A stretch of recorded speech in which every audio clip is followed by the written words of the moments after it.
une des seules régions en France où il n'y a pas une ville qui mange tout le reste des territoires. C'est pas Toulouse et le désert toulousain ou Paris et le désert français.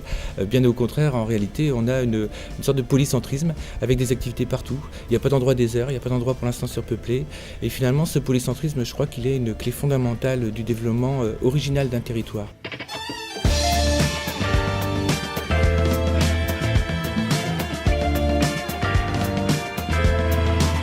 C'est au niveau du territoire qu'on va gérer les compétences aujourd'hui, notamment quand on a, comme en Bretagne, un tissu de PME où il faut gérer de la proximité d'abord d'emploi. On a un lieu de vie formidable et où les gens veulent rester. Le cadre de vie est aussi important que le cadre d'emploi.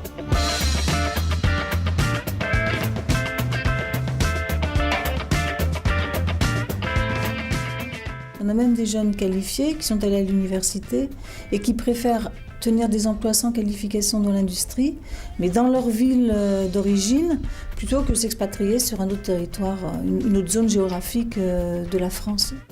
Le Morbihan, c'est un bon cas d'école, on va dire, parce que beaucoup de petites entreprises, peu structurées du point de vue de la gestion des ressources humaines, beaucoup d'activités, pas toutes, mais un bon nombre d'activités qui se contentent de salariés à faible niveau de qualification et offrant peu d'évolution professionnelle à leurs salariés. C'est le cas assez globalement pour l'agroalimentaire.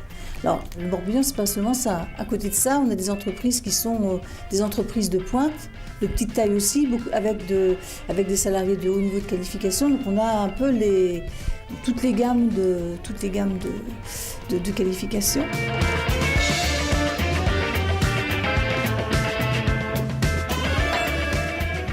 En fait, l'entreprise ne se pose pas suffisamment peut-être la question de savoir mais et si demain ma production devait changer et supposait une évolution des compétences des salariés, ni se pose la question de savoir et si l'attente des salariés pouvait être autre chose que de faire pendant 20 ou 30 ans la même chose.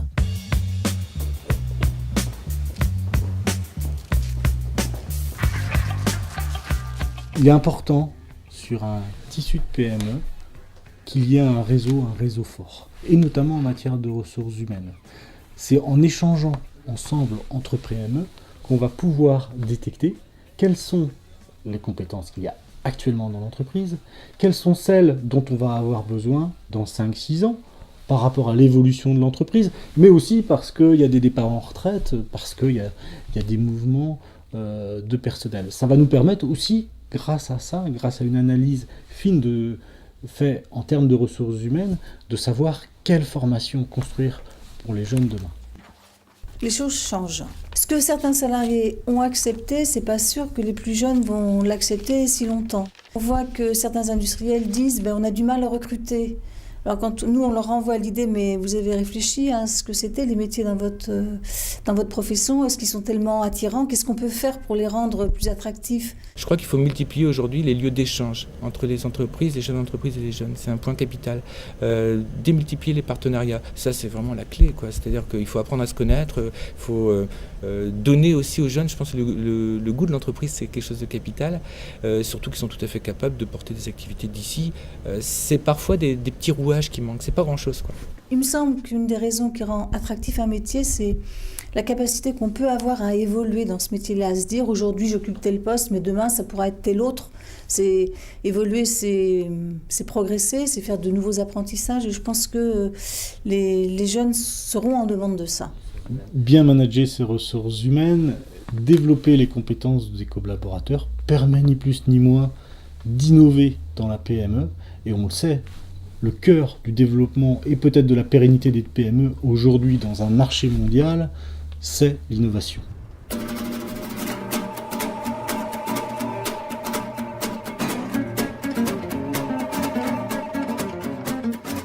C'est une très bonne porte d'entrée, oui.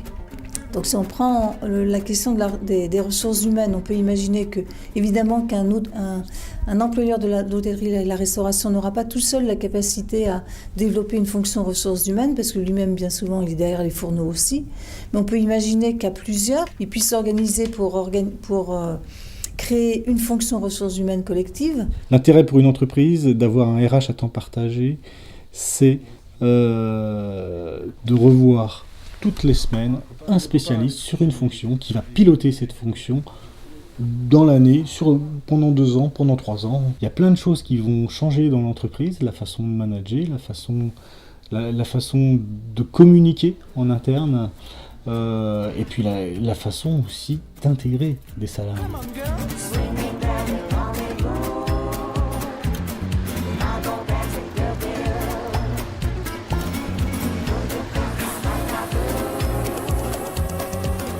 La bonne échelle territoriale, à mon avis, c'est plutôt de l'infra-départemental. Si on est du Pays de Vannes, on n'est pas du Pays de Lorient, on n'est pas de Pontivy non plus, on n'est pas de Ploërmel. C'est-à-dire que c'est vraiment des fonctionnements en infra-départemental qui sont les plus pertinents. De plus en plus, je pense que la structuration fine des territoires va être liée à la capacité de piocher, notamment par le réseau débit, toute une série d'innovations externes, mais pour les réemployer sur le territoire en associant les jeunes aux chefs d'entreprise. Et ça, c'est un élément fondamental pour l'avenir. Le territoire devient le lieu sur lequel on peut résoudre des problèmes, y compris les problèmes de ressources humaines, puisque la question reste posée de savoir comment est-ce qu'on va pouvoir fidéliser les saisonniers d'une année sur l'autre. Et est-ce que pour les fidéliser, il ne faudrait pas trouver à plusieurs des moyens de leur trouver des compléments d'activité pour la période hors saison. Avec le tissu de PME que l'on a en Bretagne, on va permettre de garder des compétences sur ce territoire, alors peut-être à temps partagé, et ça va permettre aux entreprises de se développer, au territoire aussi de vivre mieux, hein, et aux salariés de s'épanouir et de construire sa famille et sa vie personnelle sur un territoire loin des grandes cités.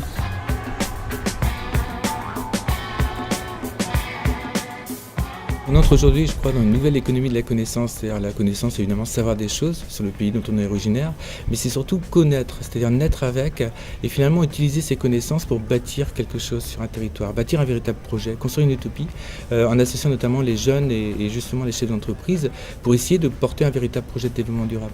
Et je pense que là-dessus, la Bretagne, qui est particulièrement éduquée, elle a vraiment un coup à jouer.